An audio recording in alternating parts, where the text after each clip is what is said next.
A policeman in Washington, D.C. was working one of his patrol areas, and he came up to a car in a park, and the car was running, and he saw a figure slumped over the steering wheel. He got there looking in with a flashlight, and he saw a 14-year-old boy with a bullet through the back of his head. And he said, oh no, he has a son himself. That could have been his son. And he says, something ought to be done. We're losing too many young people. And so this man went home. He had like several $1,000s worth of exercise equipment in his basement. He rented a place. He started bringing the kids in to get them involved in taking care of their bodies and physical exercise and athletic activity. He now has expanded that to getting them involved in entrepreneurial ventures, saying that this is a free enterprise system, and the more enterprising you are, the freer you are. And now these kids have started their own business. They have a little shopping center that they run, they operate, they are managing, and they have commercials on radio, and I'm going to be going there doing some training with them. So he decided, because of that event, that I ought to do something. Now, some of the things that's going to happen when you look out and see what can I contribute to, what can I give, I guarantee you, ladies and gentlemen, you're going to have a voice that's saying, it's just no use, it's out of control now. There will be a voice telling you that you'll be wasting your time and wasting your energy and wasting your effort. I say, don't listen to it. Listen to that still small voice that says, I can do something, and I ought to do it. We ought to do it. Ladies and gentlemen, giving creates energy in ourselves and in others. Have you ever helped a blind person go across the street, or help a senior citizen, or give somebody some help? Just held the door for somebody, or an elevator. How many of you get a good feeling inside when you do something good for somebody? See, we're really giving to ourselves. See, that's really the law. When you are giving to yourself. That's who you're giving to. So you want to give yourself some good gifts. There's a principle underlying the concept of giving. The energy flowing through us as we do, that love generates abundance in our lives, and we are able to reap so much from life as a result of our giving. How are you giving up your life? Do you know, to the degree that you are giving, to that degree determines how much you enjoy life, how meaningful your life is. There are things, ladies and gentlemen, I used to do I can't do now. That is unbecoming for the role that I have selected with where I am in my life and what I want to contribute to life. It is inconsistent. I can't do it. Even if I desire to do it, I can't do it. No, because it doesn't fit, because of my vision of myself and the contribution that I want to make to life. Because it's not enough to give the message. You must also be the message. That we must give out of a sense of oughtness. Immanuel Kant, in the book called Critique of Pure Reasoning, he says sometimes we must give out of a sense of oughtness, that certain things that happen, that we just say something ought to be done about this. Now, the reason that most people don't give is because they operate out of a consciousness of scarcity. They don't believe that there's enough to go around. They can't see themselves having the capacity to give. They don't believe that they have anything to offer. They don't see themselves as an opening for the universe to work through. So if you begin to look at this new era that we're in, begin to see yourself as an opening for the universe to move through, to work through, to make a difference in life. See yourself being used by life to improve the quality of life, to expand and to grow. Most people have a very limited view of themselves and a very limited view of the universe, do not see their relationship to the universe, and cannot see how energy and things can flow through them. I love Gibran and the prophet. Then said a rich man, speak to us of giving. And he answered, you give but little when you give of your possessions, but it's when you give of yourself that you truly give. Gibran goes on to say, there are those who give little of the much which they have, and they give it for recognition, and their hidden desire makes their gifts unwholesome. And we know people who give only to be recognized. I love that old saying, judge a man not by what he does, but by that he doesn't have to do. And to judge the true quality of a man is what he'll do when nobody's looking. Gibran goes on to say something else important. He says, and there are those who have little and give it all. These are the believers in life and the bounty of life. See, most people don't give, ladies and gentlemen, because they don't believe in life. Most people don't give because they don't understand the abundance in life. And so they go through life holding back on life, not understanding this also, that what you hold back from life, life holds back from you. So most of us go through life, ladies and gentlemen, not giving, and we're cheating ourselves. And you're also cheating life. See, I believe that all of us have some work to do. I strongly believe that each one of us showed up to do something, that each one of us showed up to contribute something to life. And that if we don't do it, it will not be done. See, no one is going to give Les Brown's speech. No one is going to write your book. See, if you've been given something to do, and if you don't do it, what you're doing is short-circuiting the flow of the universe. See, when you give, you create a vacuum. You are now in a position to receive. See, if I have my arms closed, holding on to everything I've got, nothing is available to come in. But if I'm open, if I've created a vacuum there, by giving and keeping the flow going, the stuff in the universe is going to come back to me, ladies and gentlemen. It's going to come back. Whatever you give, whenever I go into a room and give a speech to inspire people, to help them to develop their greatness, if you get 10% of what I get, because as Bach says, we teach that which we need most. I'm not wearing any crown. I need it as much as I'm sharing it. I'm still growing. I'm still unfolding. I'm still seeking to discover my greatness. And if you get 10% of what I get when I walk out of here, see, there will be a different man walking out of here than who came in here. And as I give, the more I give to you, the more I get.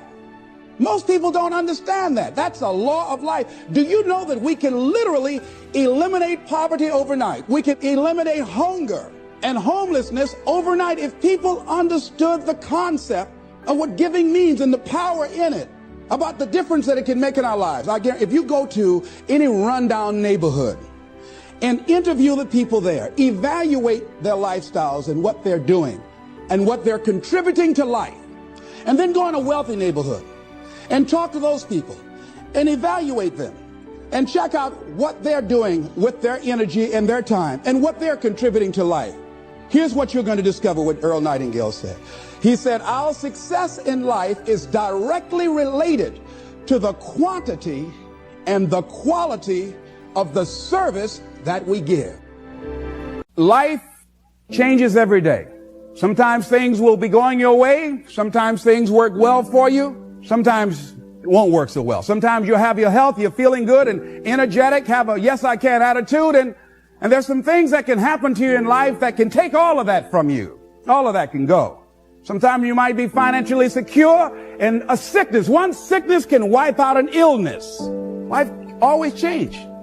But you can choose in the midst of all of this that's going on to be happy in spite of it. In the good times and in the bad times, you can make a choice. Viktor Frankl, he talks about that. He said the last of the human freedoms to choose one's attitude in any given set of circumstances, to choose one's own way. Douglas Matlock has a poem I love entitled It's Fine Today. He said, sure, this world is full of trouble. I ain't said it ain't. Lord, I've had enough and double reason for complaint. Rain and storm have come to fret me. Skies are often gray. Thorns and brambles have beset me on the road. But say, ain't it fine today? What's the use of always weeping, making trouble last? What's the use of always keeping thinking of the past? Each must have his tribulation, water with his wine. Life, it ain't no celebration. Trouble, I've had mine, but today is fine.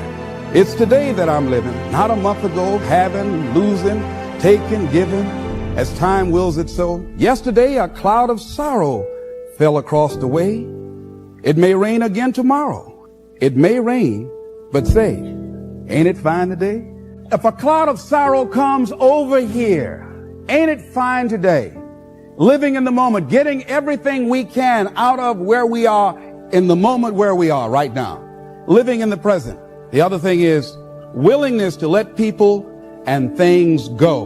Want to live a life of fulfillment. You've got to be willing to let certain people go in your life, especially if they want to go.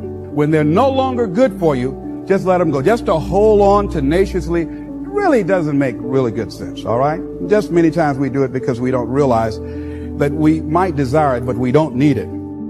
And ladies and gentlemen, you've got to be willing to risk. If you're not willing to risk, you can't grow in life. Life has no power when you're not willing to risk. Somebody wrote this and it was given to me. It said, to laugh is to risk appearing the fool. To weep is to risk appearing sentimental.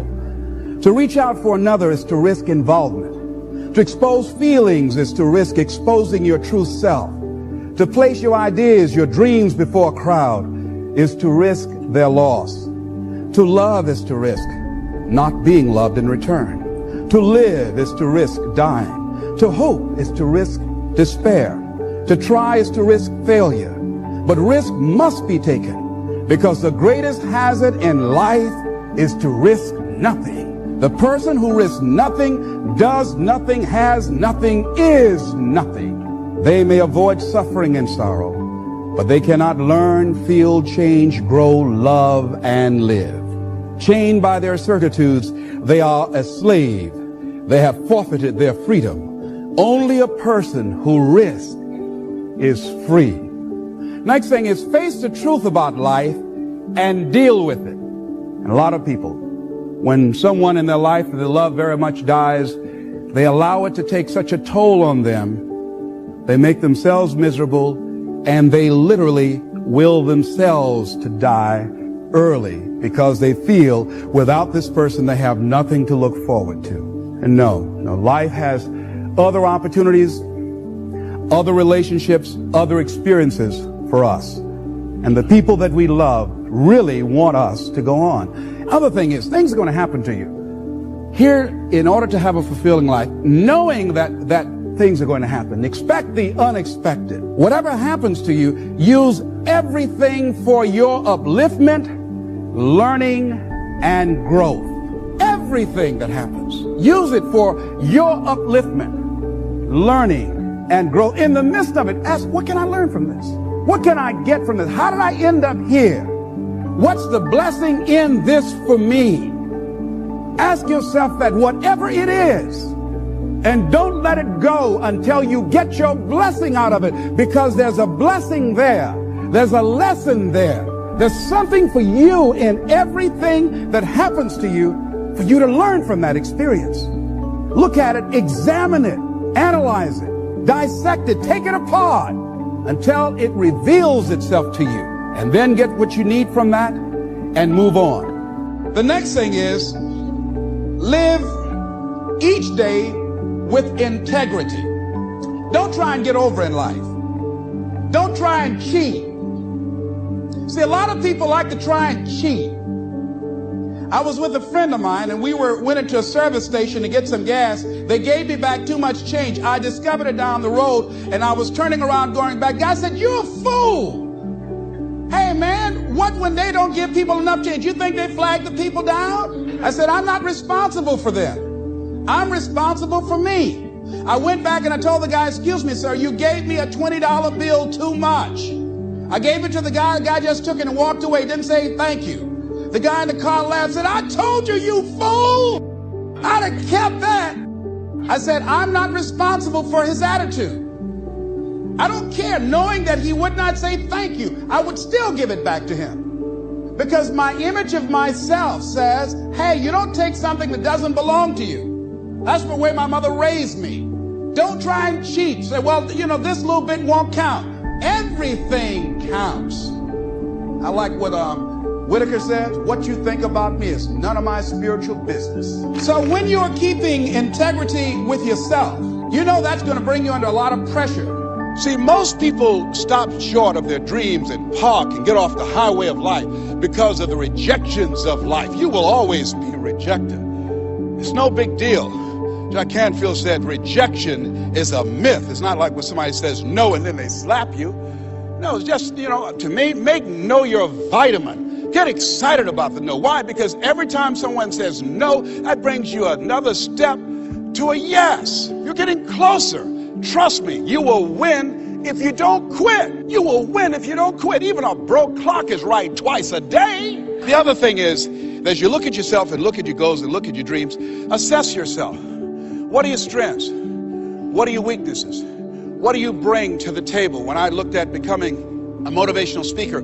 I looked at all the speakers and I noticed that they were pretty much scripted. So I said, what is it that can make me stand out? I don't have any college education. I don't have any credentials. I never worked for a major corporation. What is it I can do to offset my weaknesses? And then something said, well, Les, and this is very important, Mr. Washington, Mr. Brown, yes, sir, what do you want to do with your life? I want to become successful. Good. He said, you must be willing to do the things today others won't do in order to have the things tomorrow others won't have. That's why you said you have something special. See, very few people go to seminars and workshops. They'll go to a concert, but showing up to get something that can expand their minds and help them to begin to see their lives differently, to give them a larger vision of themselves, they'll be too busy. Or they say, well, how much does it cost? Well, information costs, but it pays for itself. Here's the other thing is, ladies and gentlemen, let's say it's me. Yeah, see, it's possible you can live your dream. It's necessary that you have the mindset that I'm going to do this. But you've got to take ownership. You've got to decide, hey, I'm going to do this. You've got to take responsibility for your life. George Bernard Shaw said, the people that make it in this life, they look around for the circumstances that they want, and if they can't find them, they create them. You've got to decide, it's me. You've got to say, and say this with conviction, I expect to win. See, if you know what your life work is, I encourage you to start working on it. If you can't do it all at one time, do just a little bit of it. And if you don't know what it is that you showed up to do, if you don't know why you're here, I encourage you to find out what your purpose is here. What is the meaning of your life? What will be different? Have you ever asked yourself that question? I've done that. I remember coming from a friend of mine's funeral and I was reflecting on how much time I had left. And I went for a walk in a park thinking about this guy whose life was so promising. And I mean, he wasn't an old guy. He was quite young, in fact.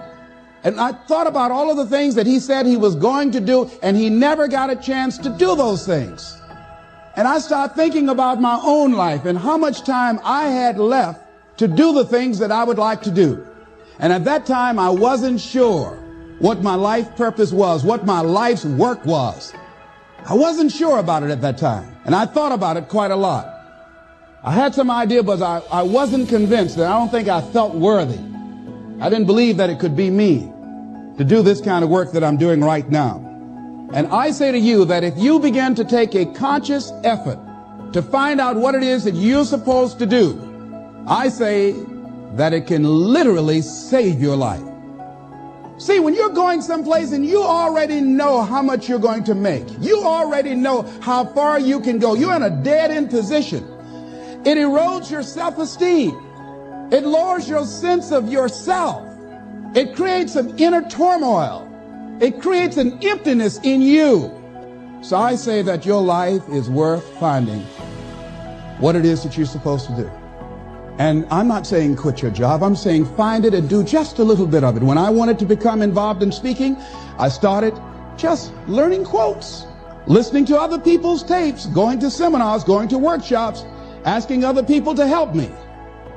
Just start working at it just a little bit, but do find out what your work is and hold on to it, and don't let your dream go.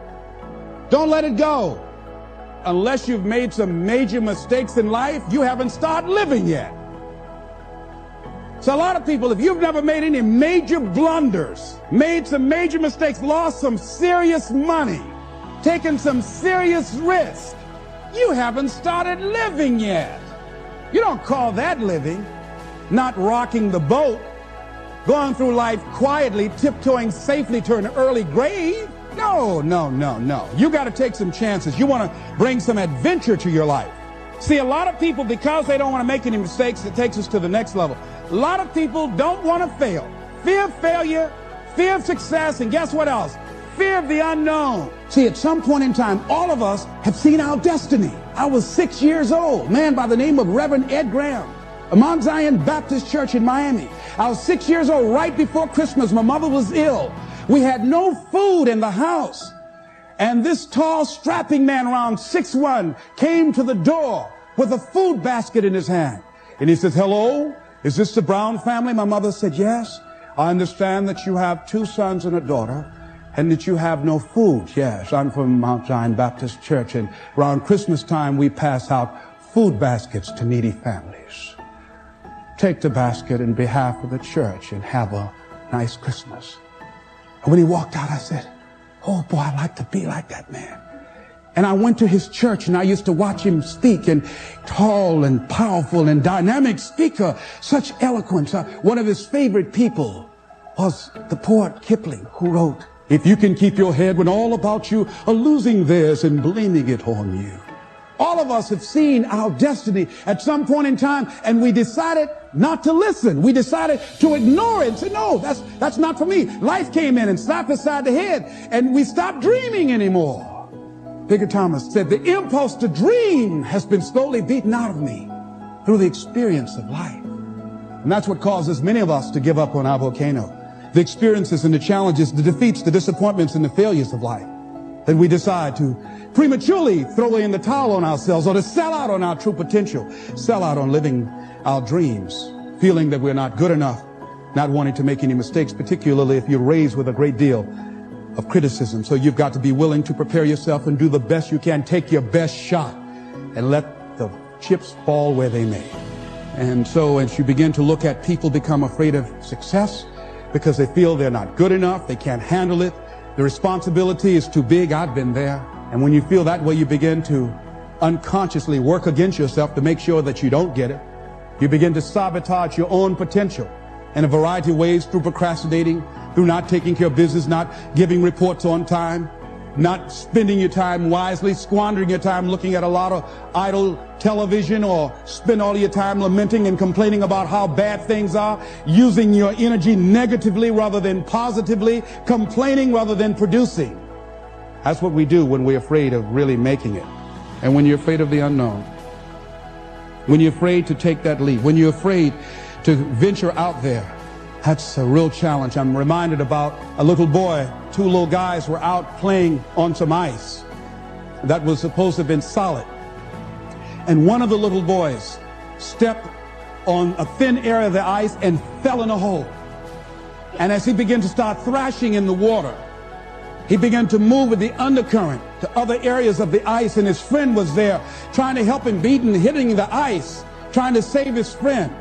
And he panicked, and he looked just a short distance away, and there was a tree, and he went and he ripped a branch off, and he came back trying to get his buddy out, and he just took the best he could and started scraping around the ice to make a circle. And when he did, he started beating on it and beating on it, and there, all of a sudden, the ice began to crumble, and he was able to pull his friend out to safety.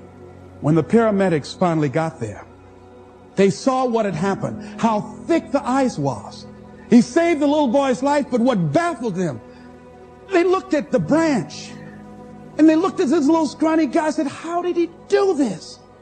It's impossible. They just went beating around the ice to see how thick it was, hearing the thumping sound.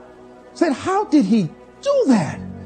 I mean, it was a miracle that he was able to just take that branch and go around, make a circle, and beat the ice and pull him through. He's just too small. It's just impossible.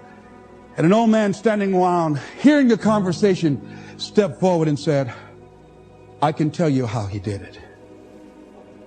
He didn't have anybody here to tell him he couldn't do it. See, sometimes life will happen to you like this little boy, and you won't have time to say no.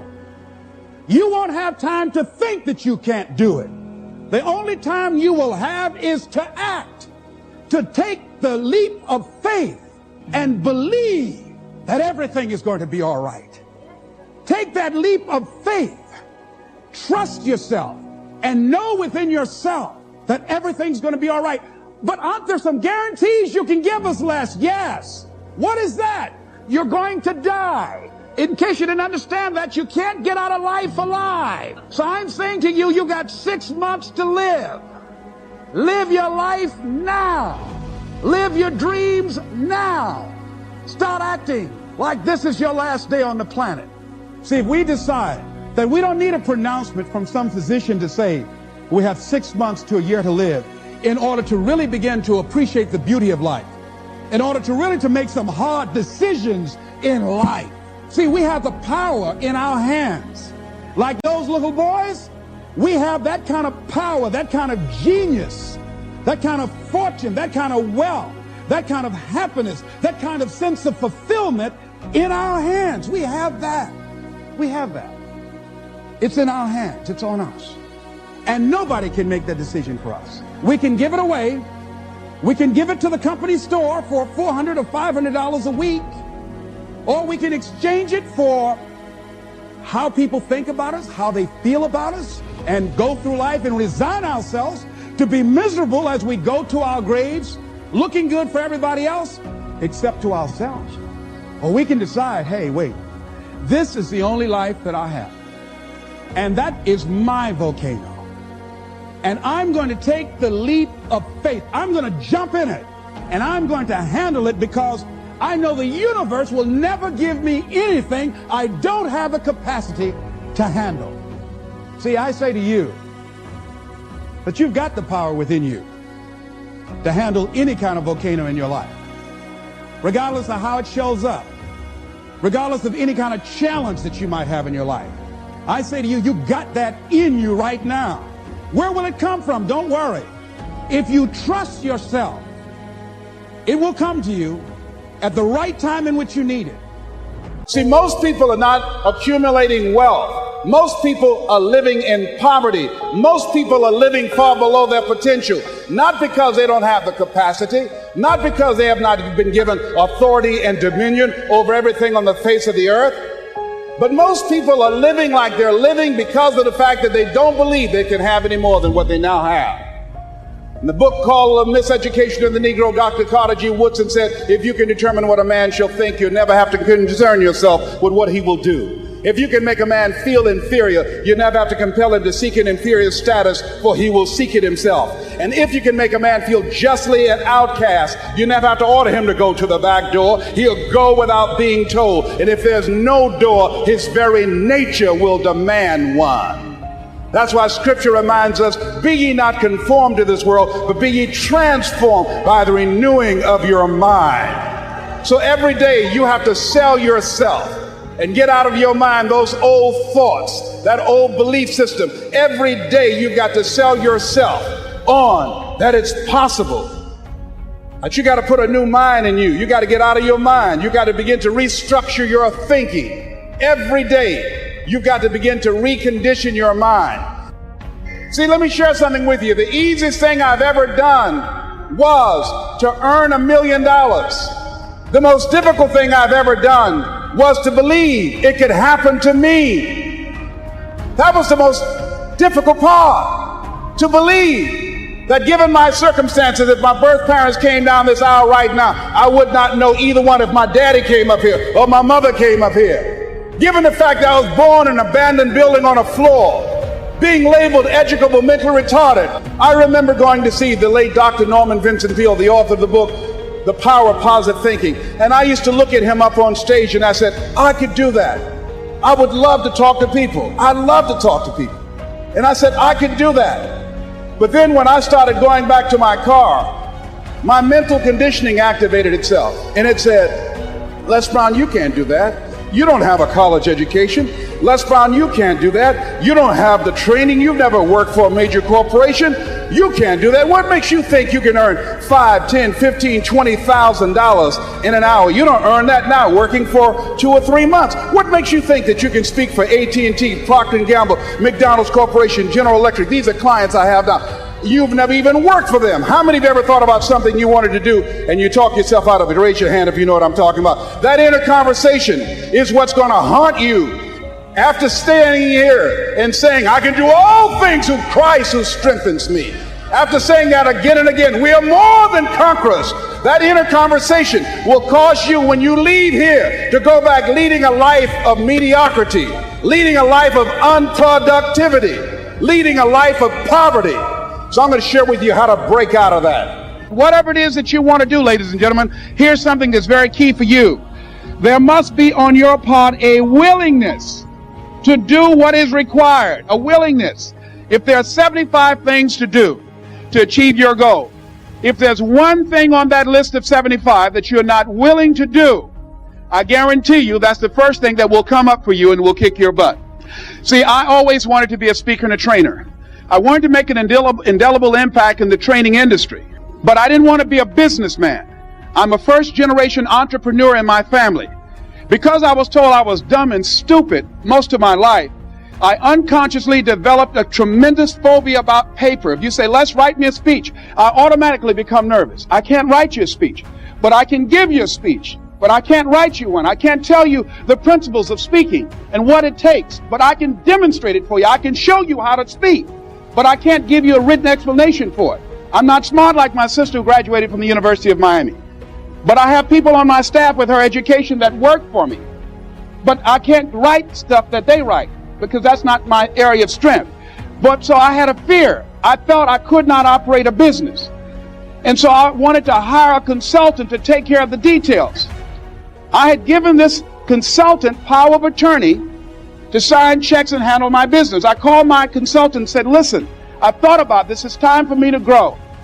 I've got to be willing to handle my own business. I want to meet with you. I need to develop a working knowledge of this. I've got to stop running from this. I've got to learn, admit my ignorance, and decide it doesn't have to be like this for me. To make a long story short, my consultant canceled 14 meetings with me. And when I finally got my books back and have not seen my consultant to this day, I knew why. That thousands of funds have been embezzled from my account. Now, whatever happened in our lives, we allow it, we permit it, and we promote it. So it was just an education as my career is going up, not coming down, but it's going up. It was just a tuition I had to pay in the universe because I wasn't willing to learn. I wasn't willing to do that. Now, here's something else that's fascinating.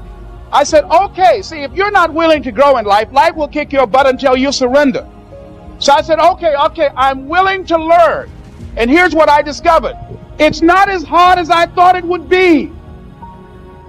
It has blown my mind. I've been running from things that I consider difficult, and if I had known it's this simple, I'd have been doing it long before. But I wasn't willing to grow. I wasn't willing. I didn't have the willingness to do everything that was required, and therefore it kicked my butt. So you've got to decide to grow. See, most people won't try and grow. Now, why wasn't I willing to do that, ladies and gentlemen? Because I didn't want to fail. I didn't want to look stupid. I didn't want to admit the fact that I didn't know something. 85% of people in life allow their fear of failure to outweigh their desire to succeed.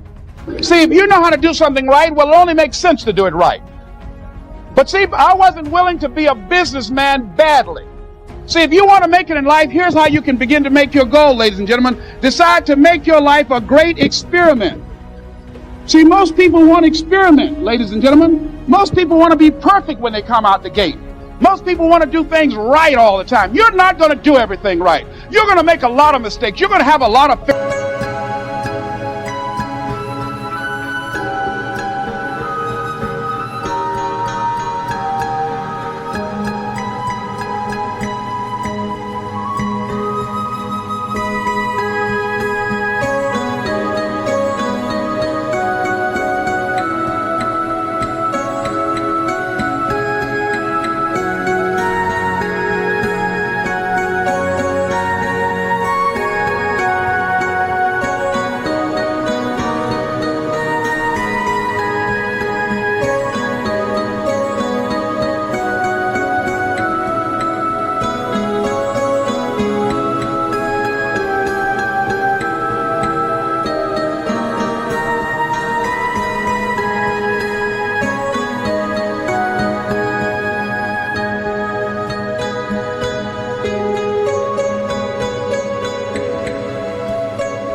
failures. You're going to have a lot of struggles. You're going to feel dumb and ask questions and don't know what to do or where to go.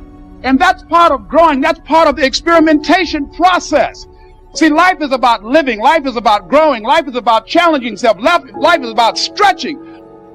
So think about that. Decide to make your life an experiment. Decide to take some chances and come out in the universe and find out what you're made of. Another challenging area in terms of nurturing and developing that hunger in yourself is learning the art of becoming single-minded, learning how to concentrate, learning how to focus in.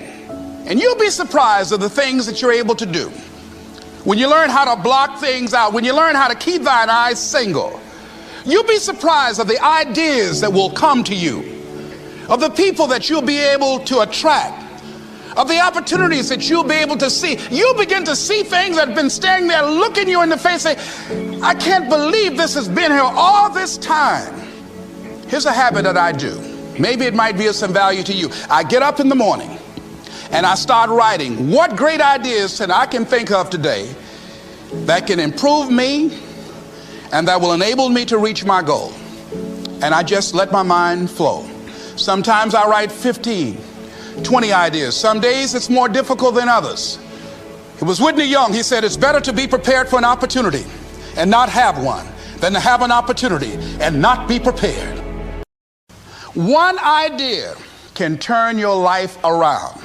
Deciding that you're going to focus to develop your skills. The guy was the new owner of a baseball team that was in the basement of the league when he took it over. He went to the pitcher and he said, what is your best throw? And he said, well, I got a good curveball and I've got a good fastball. And he went on talking about his different throws. He said, but tell me this, what is your best throw? He thought for a moment. He said, I've got a good fastball. He said, that's all I want you to work on. Nothing else. Just develop your fastball. The next year, they went to the World Series. Most people don't know where their fastball is. Most people go through life never discovering what their talents are. Most people never develop their talents.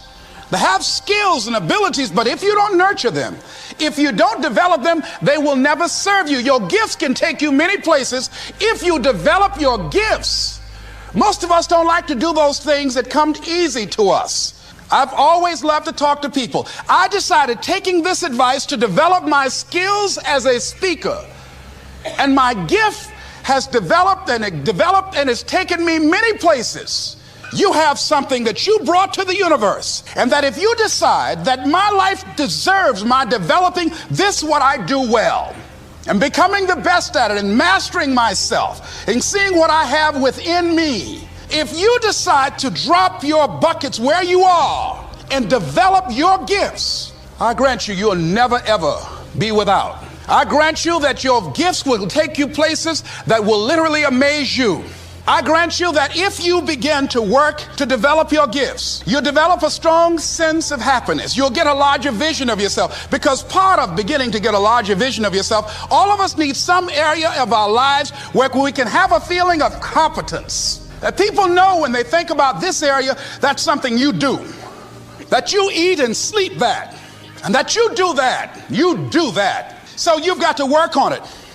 Has anybody ever seen something for you that you didn't see it for yourself? I didn't see that for myself. Maybe that's why my favorite book says, eye has not seen, ear has not heard, nor has entered the heart of mankind what God has in store for you. Because of what he saw in me, he inspired me. He gave me a vision of myself beyond my circumstances, beyond my mental conditioning, and beyond the job where I was, because I thought I was just a disc jockey. I love that. I master a microphone. You drop me in any city, I can master a microphone. I can turn a city upside down with a microphone. But I had more in me than I was expressing, and I did not know it.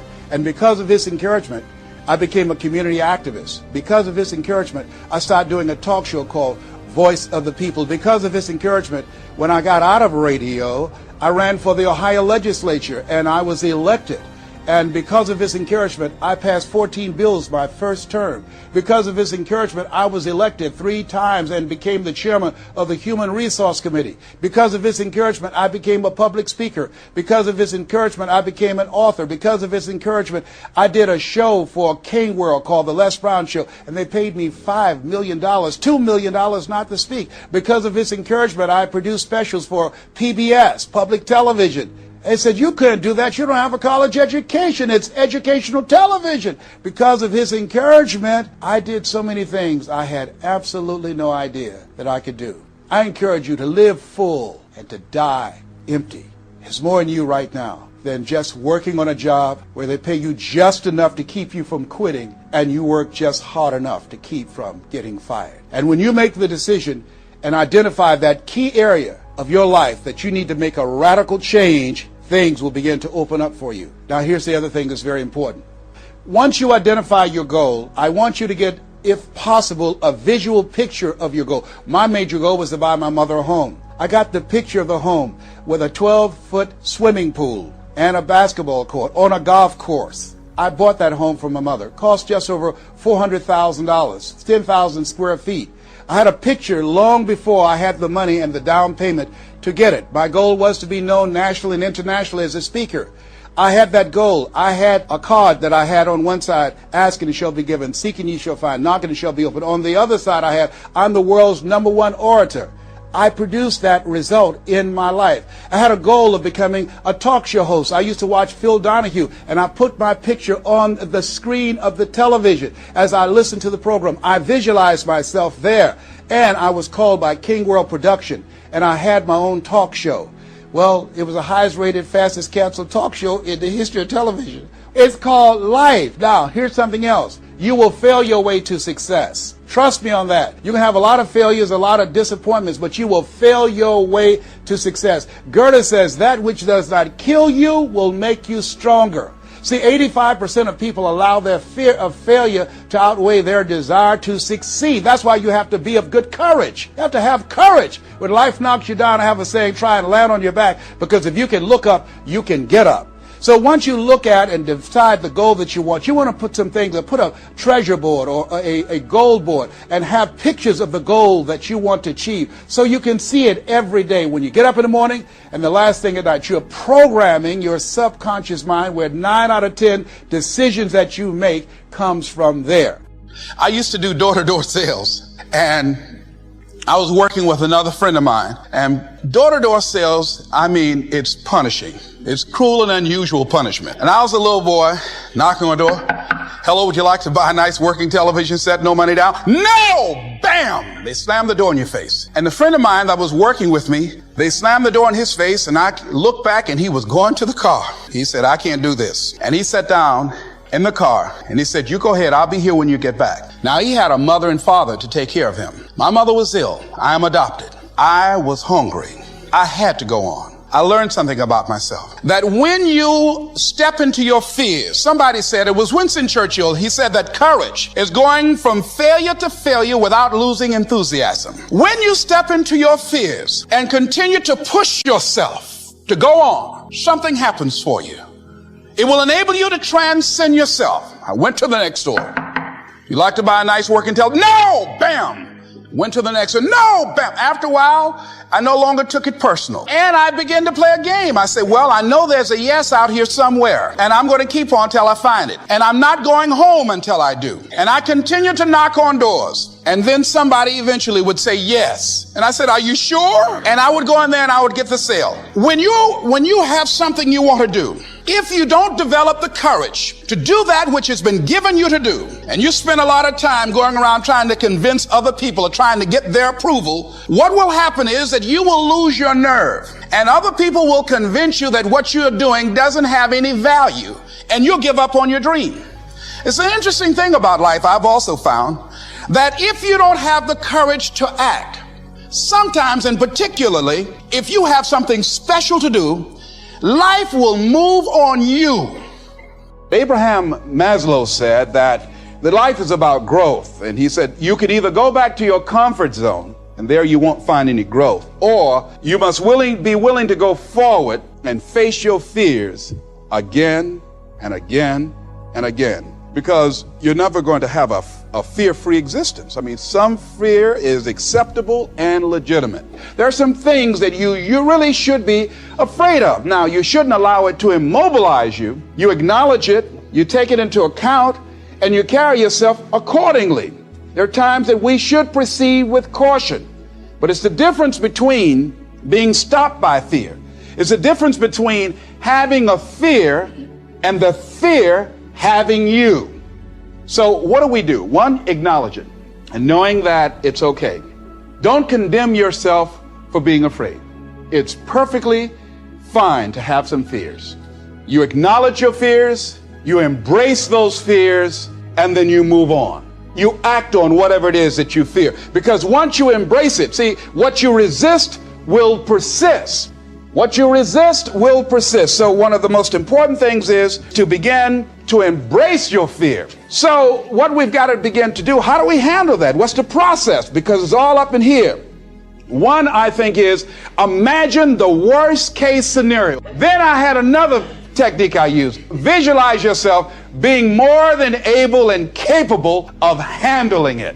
And I used to have a tremendous inferiority complex about speaking before people that I felt who had more going for them than I did. Because I'm not college trained, I used to feel that college people were the most intelligent people on the planet. And there was nothing I had to say for them. And what will they listen to me for? That's the way I felt. And so I had to visualize myself speaking before them, speaking before various audiences that had more going for them than I did, and realize and appreciate my own value, and that I was a worthwhile person, even though I didn't have all going for me. I didn't have the money, I didn't have the education that they had. So part of the process is seeing yourself being worthy, being capable, having what you need to make you a worthwhile person, and that you're more than able, and that you deserve to be listened to, or you deserve to have that dream and that passion and whatever it is that you see and envision there. You've got to see it in your mind's eye and know that you've got what it takes. So deciding as you look at your life, as you look into the future and say, what fears am I holding on to? What fears that I'm allowing to imprison me, that's keeping me from breaking out, that's keeping me from living up to my true potential, that's keeping me from really being happy, that's keeping me from having a sense of adventure and excitement in my life? What's keeping me from controlling my destiny? What fears that I'm giving that permission to? Notice what I said, that we must give our permission to fear to immobilize us. Because whatever discomfort you experience, whatever challenges or difficulty that it is, you got to handle it. You got to go up in there and wrestle with it. Will it be easy? No. Will it be challenging? Yes. The next piece is that you accept yourself, then you accept the fear as a fact and not a force. See, when you accept yourself and you accept fear as a fact, that means that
It's something that happens. It's something that you're going to experience, but it is not a force to hold you back.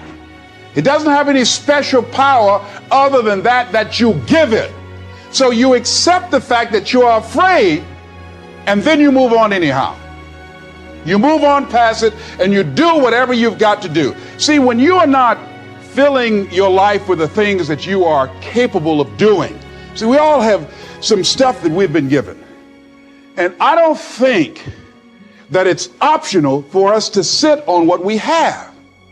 See, if you're sitting on what you have, what you've been given, and I think everybody's been given something to bring to the planet, that only you can do that, only you can perform that, only you can initiate that activity. And if you don't do that, if you're not filling in your life with your life work or your mission, then there are gaps in your life. And what we do when we're not living out our true identity, we begin to fill the gaps. We fill the holes with garbage, alcohol, drugs, worry, self-destructive behavior. So when you begin to look at your life and you know that you're not doing what you can do because you have allowed yourself to be held captive by your fears. Here's what I discovered that happens to you in life, that you will go through things, and while you're going through them, you can't understand why it's happening to you. But after you go through it and you get back and you look at it and you say, oh, now I understand why I needed that lesson. That I couldn't understand it then. But after I got through it, then I saw that was preparing me for bigger and better things. That as you go through the challenges of life and you look at it and embrace whatever comes to you, don't run from it. Step toward it. Don't try and duck it like most people do. See, most people want it easy. When you handle those hard things close at hand, making those hard decisions right now that you don't want to make, learning those things that you don't like to do, but you know that in order for you to get where you want to go, this is one of the hoops that you have to flip through. And I'm saying to you, whatever you got to do it, because if you don't, life is going to whoop you until you surrender and say, okay, all right, I cooperate, okay, I learned, okay. It had to wear me out a long time. So if it's hard, then do it hard. Now, how do you hang in there during the hard, difficult times? Les, you must have faith. You've got to believe in yourself. You've got to believe in your abilities. You've got to believe in your service, your company, your ideas, unquestionably. You've got to have faith, and that faith gives you patience. That it's not going to happen as quickly as you want it to happen. A lot of things are going to happen that will catch you off guard. And so therefore you've got to deal with and handle it as it comes. And not only that, but that faith and patience drives you into action. You've got to keep moving and keep plugging away. And some people, ladies and gentlemen, they stop because they don't see instant results. It doesn't happen quickly. They stop. Oh, no. You've got to keep on watering your dream. When you're working at your dream, somebody said the harder the battle, the sweeter the victory. Oh, it's sweet to you. It's good to you. Why? See, when it's hard and there's a struggle, see, what you become in the process is more important than the dream. That's far more important. The kind of person you become, the character that you build, the courage that you develop, the faith that you're manifesting. Oh, it's something that you get up in the morning, you look yourself in the mirror, you're a different kind of person. You walk with a different kind of spirit. And people know that you know what life is, that you have embraced life. You knew it was hard, but you did it hard. For us to begin to look at the future and know that it's possible that we can have our dream. Yes, it is. Other people have done it, then we can do it. We fail a lot of times. Well, a lot of other folks fail, and eventually they came back and they succeeded. So it's possible we can have what we want. And we know that we want to get it, it's necessary that we align ourselves with people that think like we do. It's necessary. We get negative, do-nothing people out of our lives. It's necessary. We never stop learning and growing and developing ourselves. It's necessary that we never give up. We know that it's you, it's me. It's being responsible for our stuff and deciding that we're going to keep on keeping on, that we're going to find a way to win or find a way to make it happen. And we know it's hard. It's not going to be a picnic. Yes, it's hard, and we will do it hard. And once we do it hard and we go through it, we realize it was worth it. And once you discover it was worth it, it is done. Well, here's what I'm suggesting to you. That when you're working, you have a wall to break through. Let's say a friend of mine who runs a marathon, and he says, when he's running the 26-mile marathon, he said, let's say that hypothetically, that 18th mile is the wall. He said, Les, when you get there and you're running, he says, everything in you is telling you to stop, to give up. Every muscle is aching. And you're saying to yourself, I can't do it. I can't do it. And you just keep on and you keep on and you keep on. It seems like you're moving at slow motion. And then eventually when you break through that 18-mile wall, then you know it's like done and you're on automatic and you glide on in and you know it's there. You know you're going to get to the finish line. And we've all had experiences where we were working on something and we knew it was possible. And we did those things that were necessary to bring it into reality. We took the responsibility to make it happen. Other people couldn't see it. A lot of people didn't believe it. You were attacked. You were criticized. People were opposing you, but you kept on doing it. It was hard. It was rough. It was difficult. But to you, it was worth it. And eventually you got to a level you know, can nothing stop me now. I'm on the move. Finally, I'm thinking about a friend of mine who is no longer operating on this dimension. His name was Jack Boland. He had this vision of a church that would serve various types of needs for people, their supportive needs and helping them in recovery from drugs and alcohol and whatever addictions that they might be involved in. And he was known for bringing in different kinds of speakers. And over a year ago, he was diagnosed as having cancer, and he announced to his congregation that he's going to be taking chemotherapy and that it was a possibility that the cancer would go in remission. And he was optimistic about that. And sure enough, it did for a year. And one of the things Jack always talked about is that he wanted to have his funeral while he lived. And so he invited a few friends, Wayne Dyer and myself and a few other speakers. He didn't tell us why we were there, but once we gathered there, the church, they told us in the room that Jack is going to announce to the congregation, he's bringing his doctor up. The doctor is going to say that we felt we could keep it in remission. It's out of remission. And he doesn't have much time left. And whatever words you want to say to Jack that you would say if he had made his transition, speak those words now. Well, we were shocked and we were somewhat stunned until Jack got there. They brought him in a wheelchair, and boy, was he courageous, and he had a strong smile, and they helped him up the steps, and he sat behind the podium. And each of us got up and we said a few things about Jack and the impact that he made on our lives. And he said, the doctor, after announcing that Jack didn't have long, he says, doctor, he said, I accept what you say, but it's possible that does not have to be the case. But if it is, I will enjoy life to the very last breath I take, even the chemotherapy. I will enjoy that. And Jack did, ladies and gentlemen. And when they said that all of his vital organs were failing, they called his family and his close church staff to the hospital and said he's dying. And so they came and they all gathered in the room. And Jack at that time was unconscious. And he gained consciousness. And he looked at them and he said, well, what strength he had, he said, I want to thank you all for being here. You've been a great staff to me.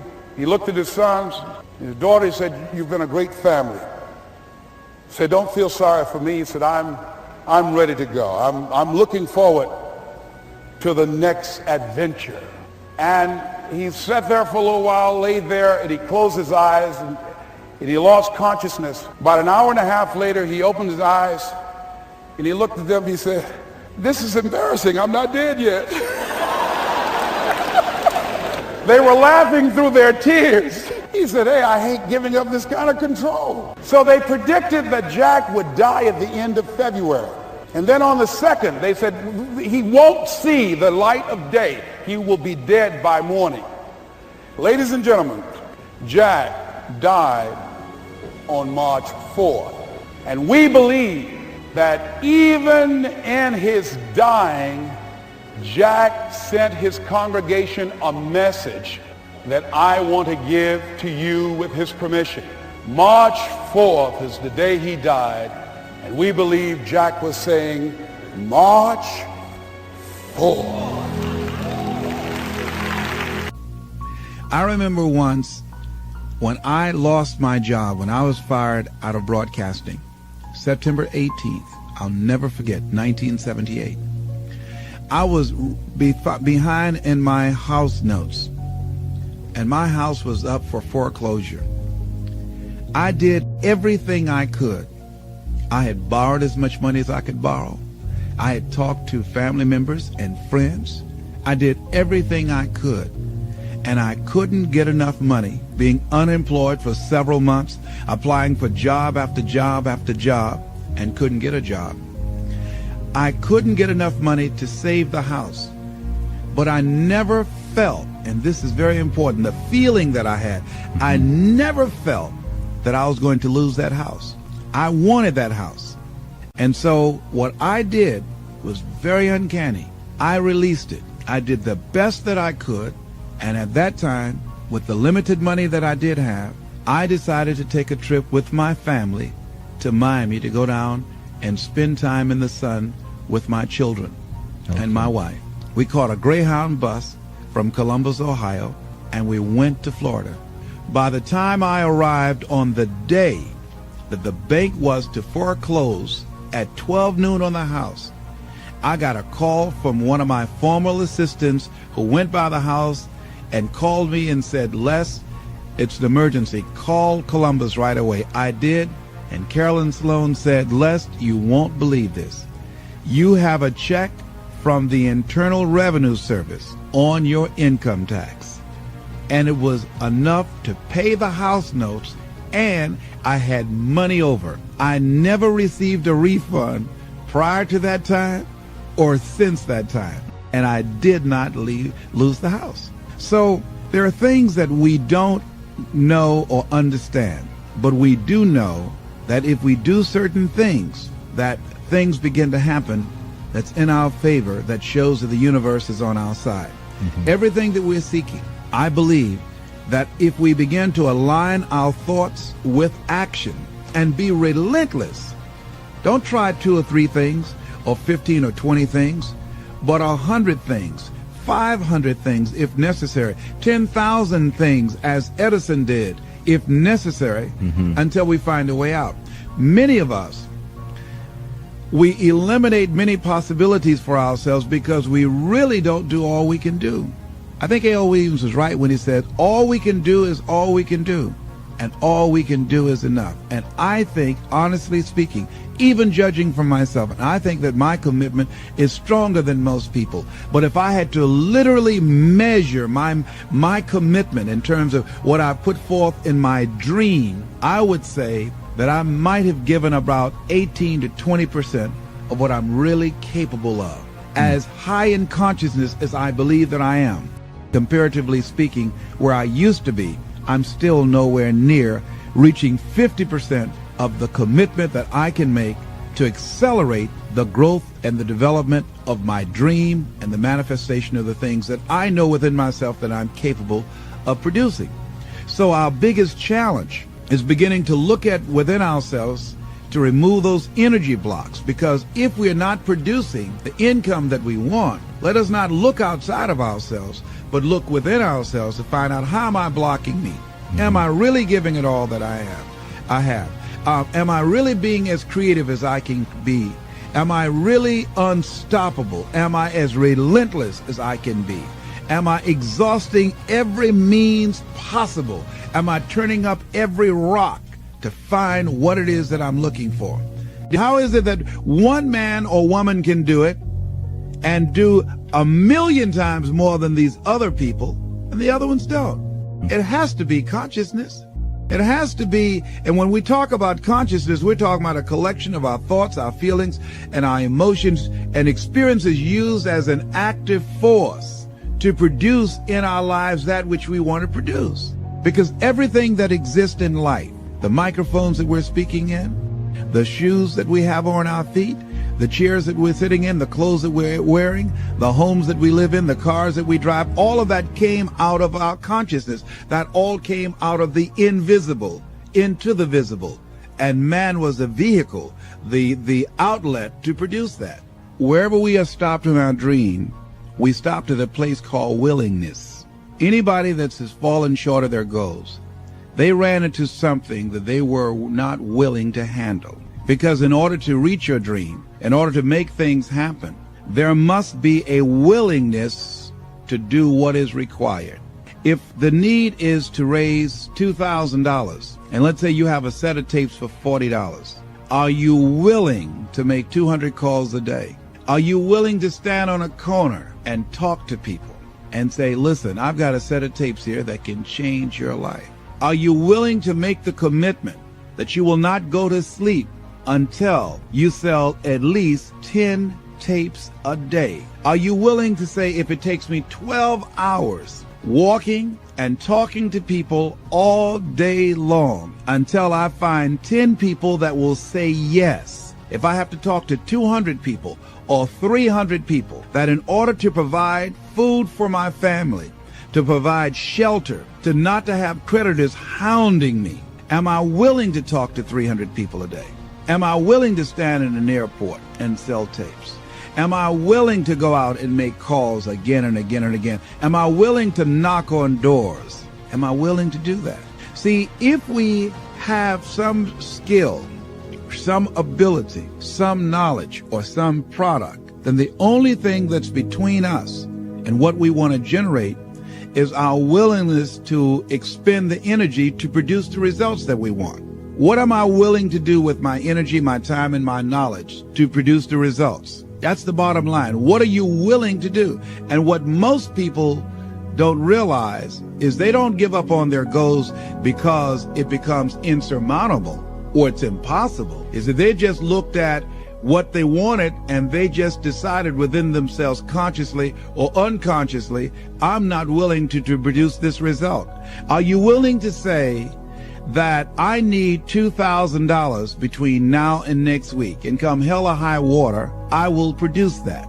That's the bottom line. Because the only thing that counts in life are results, not reasons of why you didn't do it, but results. That's the only thing that counts. And we are capable of producing results. That's it. That's the bottom line. Are you willing to honor your commitment to do that? What are you willing to do? How many floors are you willing to mop? How many shoes are you willing to shine? How many phone calls are you willing to make? How many sales are you willing to make? How many jobs are you willing to hold? How much service are you willing to provide? Most people don't keep their commitments. They are not willing to be a no matter what person. That I'm going to make this happen no matter what. Most people use escape routes for themselves. Most people have something that they could point to justify why they haven't produced the results. Some reason. Well, people weren't buying, or the economy is soft. Somebody somewhere is buying. Somebody somewhere is spending some money. So as we begin to look at where we are, every time when I was working on developing my dream, and I knew that I had to do something, that I had to do it, I was always able to pull it out. Because I started thinking, if a Walt Disney can do it, if a John D. Rockefeller can do it, then I can do it.